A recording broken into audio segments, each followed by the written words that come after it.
Hello again. We're in the downstairs fish room, and the skirted tetras are so happy that they're dropping eggs right now. I'm not sure if I can get it on camera, but I actually did see them because the light was bouncing off them. The female is the blue one, and she's near bubbles, so that's not going to help us. Oop, oop. But they're all swirling around her, and she's dropping eggs. So this is a good sign. It means they're very happy with this environment, and I must have dialed this tank in fairly well for them. If they're dropping eggs, and I've done this before in the 90 gallon, that's they're breeding right now. Let's see if I can. It's kind of hard because they're just all over the place. I'm trying to get zoomed enough that you might see some drop. Oh, that might be. They're very small, and we're probably not going to be able to get them on camera for you, but I assure you it's happening right now. And this should be interesting. I might get a bunch of skirted tetra fry going on here. It's not really anywhere for them to hide, but they'll end up, those eggs float, they're going to end up in the barrels, and they might hatch out down there, and I'll get a whole bunch of skirted tetra. That'd be a really cool start to this tank, I think. That would please me. A couple barrels full of skirted tetra floating around. So, and if the fry end up in there, they'll do well too, because they'll be isolated. Let's see what happens. I did have a bunch of these fry swimming around in the 90 gallon, but they got to a point where everybody just ate them, and they didn't make it. But there were hundreds of them, and yeah, that's awesome. I'm happy to see that. That means the conditions in this system, like these are Amazonian fish, so if they want to breed in it, I should be able to put discus in it. Now I've got to let, she looks like she's getting tired. She was puffy too, so she was loaded with eggs, and she's probably been waiting a long while. She's in a tank with predators, and they feel safe here, so they're going for it. But yeah, these are Amazonian fish, and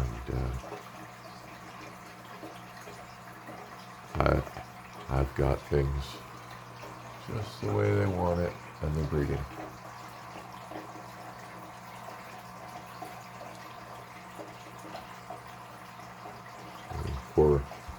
It's like a tank full of, well, that white one's a female too, and then it's two girls and the rest are boys, so we'll see what we get. The blue female and the green one are the glowfish. But yeah, very happy to see that. The eel's doing good. He's loving his little environment here. Can't believe how much that snail poops. The apple snail is like a pleco. I kind of don't like that, but we're gonna leave him in there anyway because he's gonna help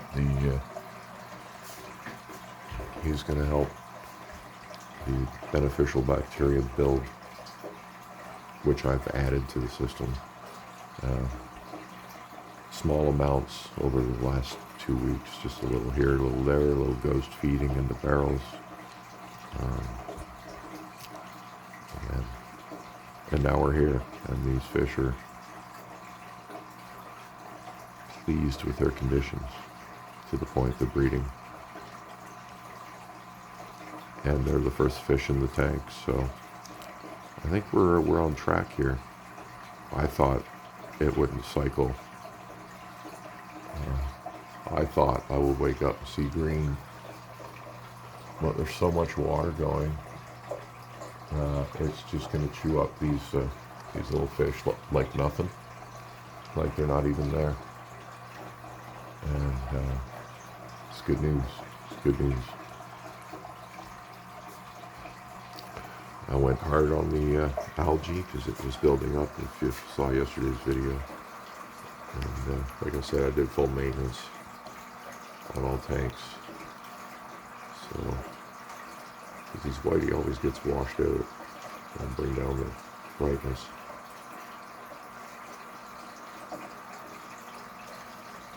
I love those silver dollars. I've always loved silver dollars. I think I just love the way they school. I like that they look like piranhas. I went for these speckled ones because of that. They could be mistaken for young piranha right now. Other than the tail, like they're missing the black on the tail. But well, they mimic a school of piranha, and then I have an Oscar. Well, I think that's pretty cool. This is an awesome tank. It's done. There will be no more fish in this tank because they're all going to grow, and that'll be that. Now, I can always buy one of those hang-on back, I forgot what they're called, damn it. Instead of drilling a hole, you buy it's like a little hang-on back overflow box, that's what it's called. I could always buy one of those and just link this tank into these barrels later when these fish get older, should I be having water quality issues. But I don't think I'm going to need to do that, to be honest.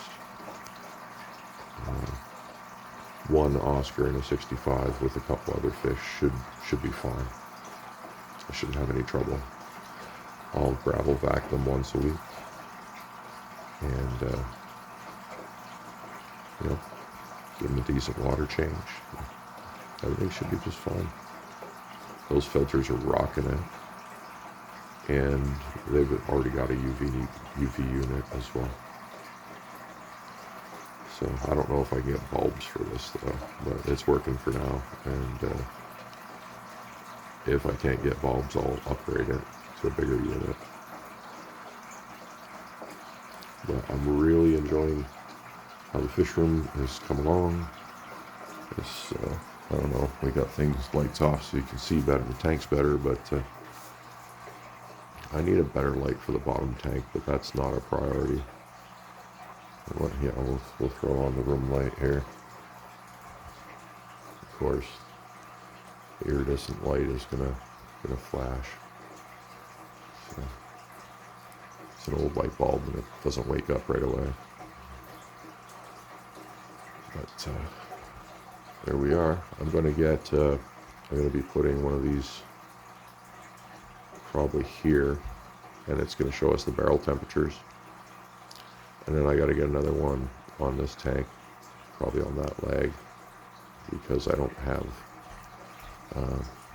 they're just running on the heater right now. If that heater failed, I'd lose my fish, so I don't like that. So we've got more of those to be installed. I would do it today if it wasn't Canada Day, but I have to go out and socialize and, do all the fun stuff, so that I don't become a hermit. It's summer and it's time to be a human being, and that's exactly what we'll be doing today. So, but yeah, it's coming along good. It's looking good. We're gonna get a big cleanup down here because I got still a little leftover construction stuff. I've still got to build up this shelf here and paint in the back. And paint that back leg. That 15 is going to come out. I'm going to go in and paint the rear, and then I'm going to add some more supports. I'm going to put down foam.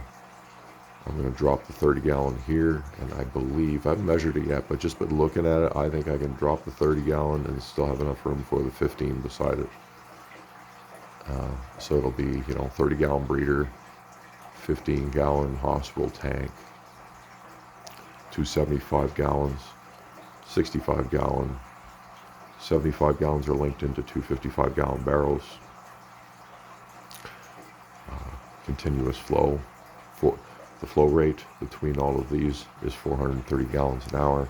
I forget what this larger Pelican does, but it's pretty good, pretty solid flow. And then I'm going to drop I'm going to try out the 13 watts Suns down here, two 13 watt ones. Give me 26 watts of UV in the system.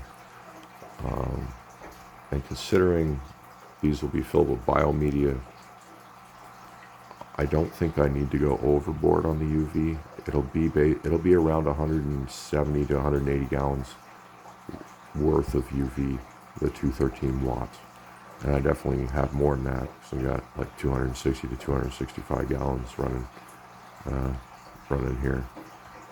Probably 260 actually. I've been saying 265, but I've got a bit of a gap. But I can close that gap, but I'm leaving it there for. I don't want to flood, so.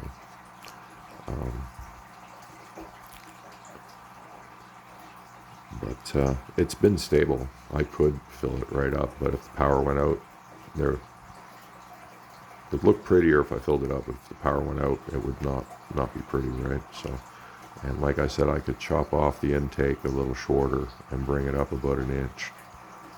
And I probably will be doing that, but it just hasn't been high on the to-do list right now. But really liking how the wood turned out. After the stain sits for a few days, it actually started to match up better. It was really dark down the bottom, but the wood was also wet, and it's drying out, and it's starting to even out. And these two are looking closer and closer to the same color. It wasn't quite like that a couple days ago. This was looking very black, and this was looking lighter. So all my wood is recycled wood that would have otherwise been sent to the dump from construction sites. All my foam, same deal.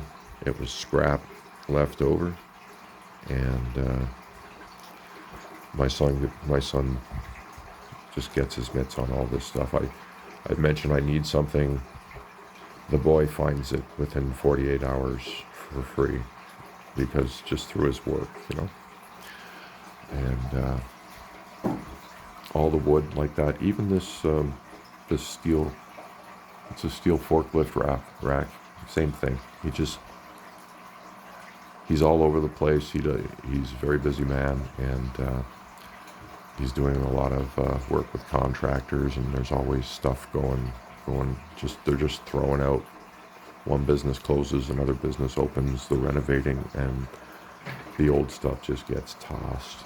So that's where this rack came from.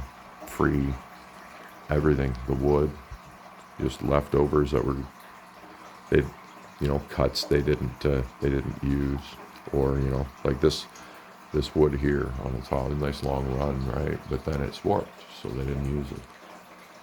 So I'm just, if I would have spent money and bought everything that I have here, it would, oh God, thousands and thousands of dollars, but I didn't. The tanks were free. I got these free. I got this tank free. It even had a canopy. These didn't have canopies. I spent $100 on this canopy. I buy my filters, I buy my heaters. I bought the tubing. I bought the barrels used. I actually got this one for free. And I got 3 of these brown ones for $200, which is the retail price for one new barrel just like that, same model, before tax, $200. Canadian at Walmart.ca. They're listed there. I'm sure you can get them elsewhere. Probably get them on Amazon and everything as well. But they work well. And I can't wait to get these filled up with pot scrubbies. Actually, this one's going to be full of pot scrubbies. Both of them are going to get some manner of lava rock, but I'm having trouble finding it because people aren't really using it in barbecues nowadays. And I couldn't find it at Home Depot the other day. I did see brick, chipped brick, but I took pause because brick probably is okay because it's been fired, but maybe they add stuff to it. to keep away fungus. I don't know. I had to look into that further. It would be a great biomedia as long as it's not tainted.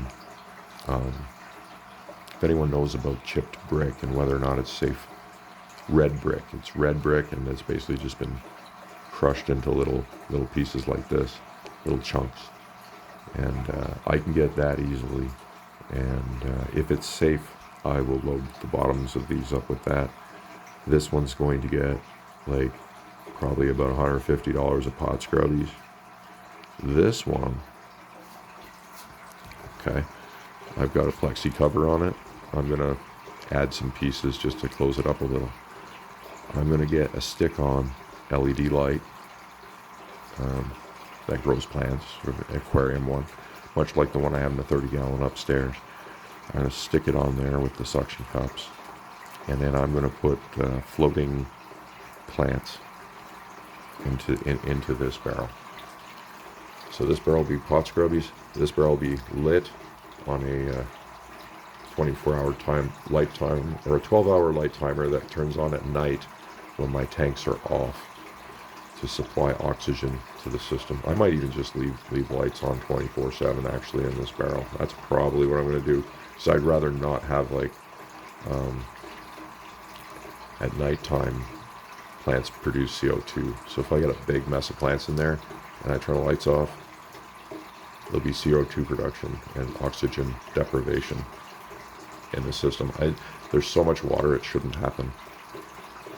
But I don't know. I'll think about that one. I'd probably just run lights 24/7 on that, in that barrel. And yeah, why not? There's nothing wrong with that. Plants can handle it.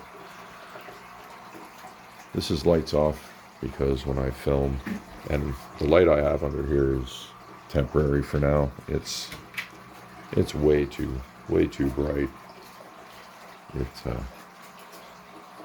I mean, bright's good, but that's too bright. I could maybe put a screen over it or something and shade it that way. But what I got to do is buy one of these so they all match, and I get the same kind of light across each tank. So I've got one more of these to get. I'm gonna wait for them to go on special, and I've got other priorities to deal with for now. This tank is not going to have fish in it for some time.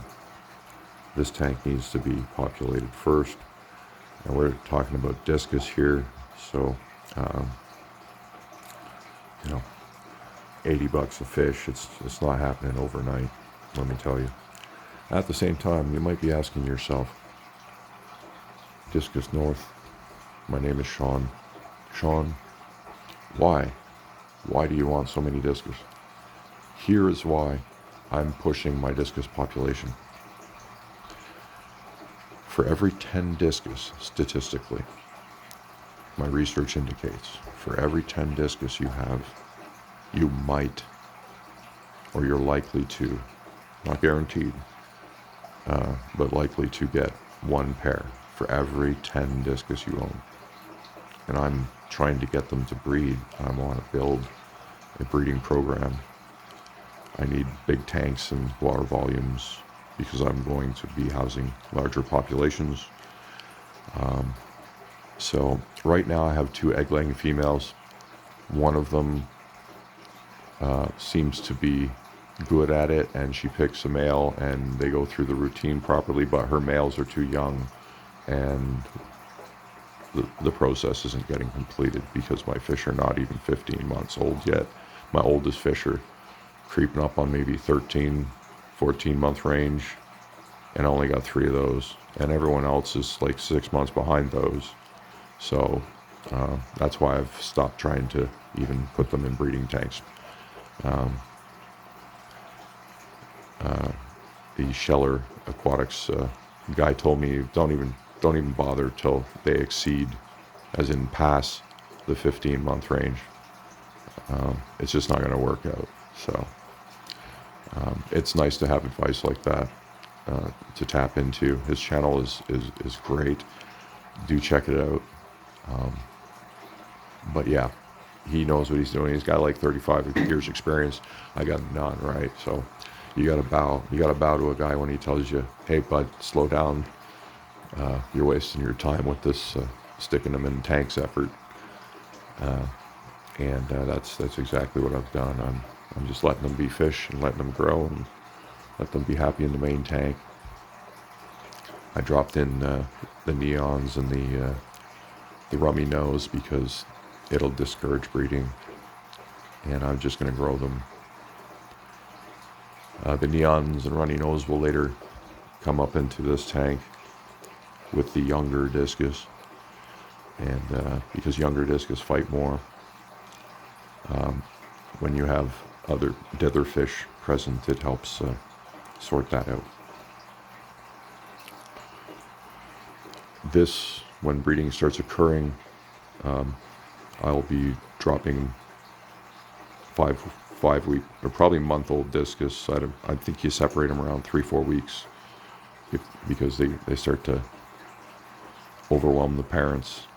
They eat they'll chew their parents to death if you let them, because too many of them survive in captivity. In the wild, there wouldn't be so many of them chewing on mom and dad when they got bigger. So you have to separate them out, and that's my plan here. Is where they'll be going down here.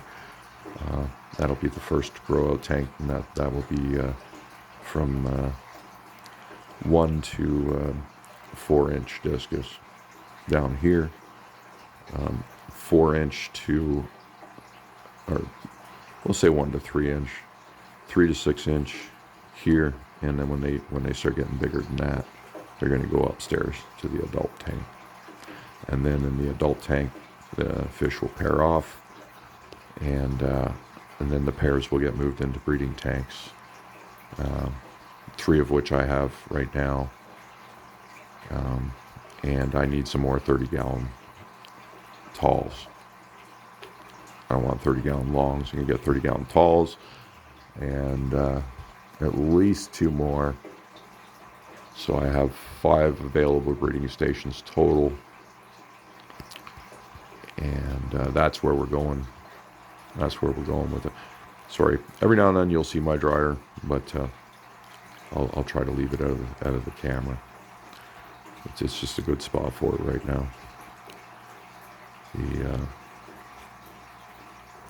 That dryer will be there until I fall on a drilled 8-foot long tank.